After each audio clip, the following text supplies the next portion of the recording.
मैं कहना चाहता हूं कि जिन भारत विरोधी और आतंकी संगठनों ने भारत माता के मस्तक पर हमला करके कई परिवारों के सिंदूर मिटाए थे, उन्हें भारतीय सेना ने ऑपरेशन सिंदूर के माध्यम से इंसाफ दिलाने का काम किया है। और इसके लिए आज सारा देश भारतीय सेनाओं का अभिनंदन कर रहा है।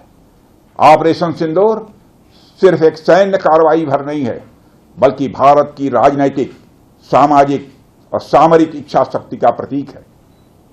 यह ऑपरेशन आतंकवाद के खिलाफ भारत की दृढ़ इच्छा शक्ति का और सैन्य शक्ति की क्षमता और संकल्प शक्ति का भी प्रदर्शन है। हमने दिखाया है, भारत आतंकवाद के खिलाफ जब भी कोई कार्रवाई करेगा तो आतंकवादियों और उनके आकाओं के लिए सरहद पार की जमीन भी सुरक्षित नहीं रहेगी। भारतीय सेनाओं ने ऑपरेशन सिंदूर को पाकिस्तान में मौजूद आतंकी ढांचा ढहाने के उद्देश्य से लॉन्च किया था।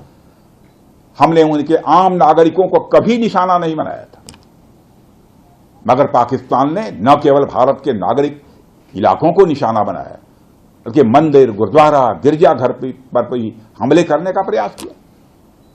भारतीय सेना ने शौर्य और पराक्रम के साथ साथ संयम का भी परिचय देते हुए पाकिस्तान के अन्य ठिकानों पर भी प्रहार करके करारा जवाब दिया है। हमने केवल सीमा से सटे सैन्य ठिकानों पर ही नहीं कार्रवाई की, बल्कि भारत की सेनाओं की धमक उस रावलपिंडी तक सुनी गई जहां पाकिस्तानी फौज का हेडक्वार्टर मौजूद है। मित्रों, भारत में आतंकवादी घटनाएं करने और कराने का क्या अंजाम होता है, यह पूरे विश्व ने उरी की घटना के बाद देखा, जब हमारी सेना ने पाकिस्तान में घुसकर सर्जिकल स्ट्राइक की। पुलवामा के बाद देखा, जब बालाकोट पर एयर स्ट्राइक की गई, और अब पहलगाम की घटना के बाद दुनिया देख रही है कि जब भारत ने पाकिस्तान के भीतर घुसकर मल्टीपल स्ट्राइक्स की हैं।